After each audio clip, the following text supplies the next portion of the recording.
Hi, I'm registered dietitian Sherry Steinbaugh with Michigan Beans, and I'm happy to be here today with a special guest of mine, Chef Amanda Letherman, also known as the Fresh Chef. And I invited her to share some of her delicious Michigan bean recipes with us today because I love her philosophy on cooking and recipe development. Amanda, tell us a little bit about what you do. Thank you for having me, Sherry. I'm so excited to share with you a couple of the recipes that I get to cook for my clientele as a personal chef. Most of them carry special diets, so these are a few of the recipes I use that fit into their strict diets, but yet use seasonal, local produce and also, of course, Michigan beans. You know, I've tried many of Amanda's recipes and I've loved them all, so I think you're going to love these as well. And Amanda, as you're talking with your clients, as I talk to consumers out there, people are thinking more about health in regards to personal health about the foods they eat. Right.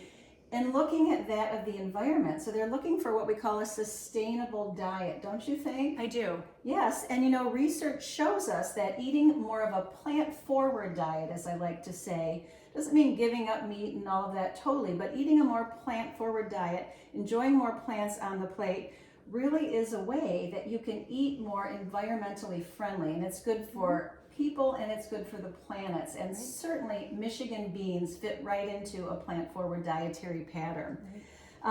Michigan beans, first of all, are natural soil enhancers, which I think is fascinating. They fix nitrogen into the soil, which means that the growers are using less fertilizers when they are growing them. And also, those Michigan bean growers, they follow really strict guidelines that ensure they're being good agricultural stewards, really protecting the land and protecting water, which I think is so important. I agree. And when it comes to Michigan beans, again, they're such a vital, good source of plant-based protein. And if you've got dried beans on hand in your pantry, which I keep a lot of, they never go to waste because they're super versatile. You can use them in many, many recipes, as you know. And also they last for really long periods of time, meaning there really is virtually no waste. And if there's Michigan beans that are processed into canned beans, again, so versatile in many dishes that you can use, but also those cans are 100% recyclable over and over again, meaning that they do not have to go into landfills. Perfect. Yep, so when you stock your pantry and your kitchen with Michigan beans, it really is a very simple and affordable way to eat more sustainable. And so based on that, Amanda, I cannot wait to get you cooking, and we're going to start with a spring Michigan beans salad. So why don't you walk us through that? Love this recipe, super easy. We have 2 cans of drained Michigan white beans here. They're drained and rinsed. And then I'm gonna add in 1 bunch or 1 pound of blanched Michigan asparagus. Why I do that is because it keeps it that nice, beautiful, green, vibrant color. And blanching, just for our viewers, if you don't know that, you're really bringing just a pot of water to boil. You're putting that raw asparagus in there for a minute or 2, right? It gets bright green, you run it under cold water, and there you have that bright green color. Yep, prevents it from getting soggy, which is great. Yes. We have 4 radishes here that have been diced. And again, use any kind of radish you like, the beautiful purple ones or white ones that come out as well. We've got shaved Parmesan cheese here. And then we use baby arugula today. 2 cups, I'm gonna guess about 2 handfuls or eyeball about 2 handfuls in here. Excellent. And you can always use those leftovers in anything else too. It would even be great in the stir fry we're gonna do here in a little bit. It looks so springy already. It's I nice think in and spring bright. recipes, the weather hopefully is gonna be getting warm soon. That looks beautiful. Yes, and I've prepped this lemon shallot vinaigrette here. And I like to do this if I'm making the recipe at home or at work as my first step so that the vinegar takes that sharp bite out of the shallot And as it sits. I'm going to tell you what's in this lemon shallot vinaigrette as she's putting it on the salad and mixing that up because it smells delicious. There's a little bit of shallot in there. You've got some white wine vinegar, juice of half a lemon and the lemon zest, a little bit of Dijon mustard, olive oil, honey, and then you've got your salt, pepper, and just a touch of red pepper flakes in there. Gotta have a too. little Just a kick. touch. Give it another layer of flavor. We're just gonna Oh, toss nice. this around. You can do this with tongs as I'm doing or a spoon, which would help you kind of prevent from mashing up those beans and keeping it nice and pretty. But typically I like to let this set about 10 minutes so the flavors all melt together. And then we're just gonna pour a little bit of it into our serving platter here. That looks like such a nice, oh my gosh, as a side dish for some fish or poultry or by itself for a lunch. Yes. I think that looks amazing. And like many people during the pandemic, you've been getting into some bread cooking. I right? did. I also got into it. This is my whole grain sourdough bread here. I like to toast that up and serve it with the white beans right over top. It's a delicious gosh. light lunch, which is wonderful. That looks amazing. Can't wait to try that. Now you've got something going here back on the stove. Let's talk about that. What we have here is our white bean stir fry, and I've already started this. So I've got 3 tablespoons of olive oil in a skillet. I'm cooking with my sliced onions. And while that cooks for about 4 minutes, I have started my stir fry sauce. In a mixing bowl, a little mixing bowl, we have our tamari, which is a gluten-free substitute for soy sauce. That makes this dish completely gluten-free. Wonderful. We have honey, sriracha. I've added 1 teaspoon, but add more or less to your liking. If you like a lot of heat, add some more. We also have cornstarch and water in here. We're gonna whisk this up and set that to the side while we saute the rest of our vegetables. We're gonna add, now I have the carrots and green beans in here. We're gonna add a Michigan asparagus. We've cut that into bite-sized pieces.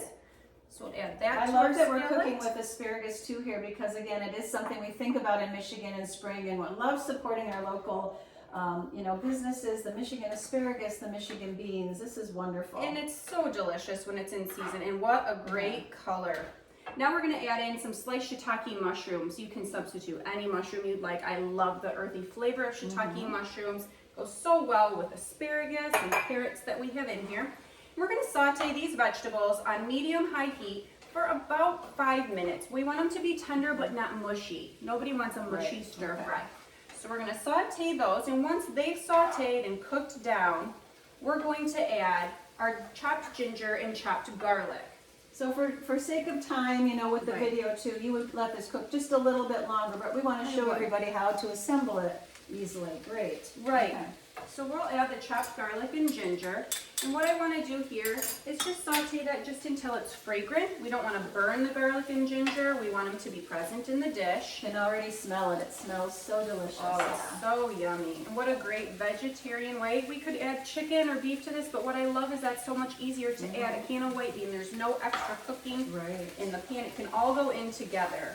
And when it comes, we've been using some canned beans here, but if you have, like I do, I love to cook the Michigan dry edible beans in my Instant Pot and freeze them. We talked about this, freeze them in batches, and then you can pull those out.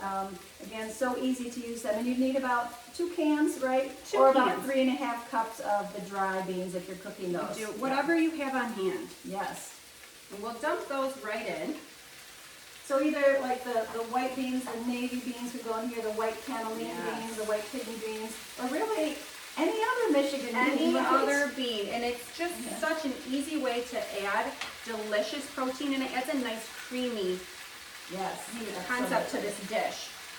And fiber, we often talk about, I often talk about as a dietitian that people do not eat enough fiber. And of course, all of these veggies, Michigan beans are an excellent source of fiber. You've got that plant-based protein. So really, this is such a healthy meal. Absolutely love it. Wonderful. Okay. So for time's sake, I'm gonna add the sauce right in right now. And the cornstarch is also gonna help thicken this sauce up. The beans play a big part of that. Yes, the starch that is in the beans will help thicken the sauce, won't it? That's right. All right, so we'll turn the heat down. I like to go to about medium once I've coated all my vegetables and beans in this. Take it to medium heat, let it bubble away for 5 to 10 minutes, no longer than that. Okay. Coat all our delicious beans and vegetables in that. And I like to serve it plated over cooked brown rice, cooked quinoa. Oh, yes. You could do it over a rice noodle. Maybe we'll bring that right up here, Amanda, so people can see what you've got going and yes. Oh, that looks so good. Some of those white beans on top. That's excellent. I love this dish as well. So you can see, even though, you walked us through it, these are not difficult recipes. Even though she is a chef, you and I can do this. Everybody can do these dishes. And again, they're versatile. You can mix and match some ingredients depending on what you have on hand. perfect for a sustainable diet, perfect for our own health, personal health, as well as that of the planet. You know, we're all working towards that, especially as we come up into, you know, thinking about Earth Day. People are really almost celebrating Earth Day year round. So you're going to be able to find these recipes as well as more Michigan Bean inspiration at michiganbean.com. Amanda, I can't thank you enough for being here, sharing your talents and recipes with us. My pleasure. Yes. Enjoy, everyone.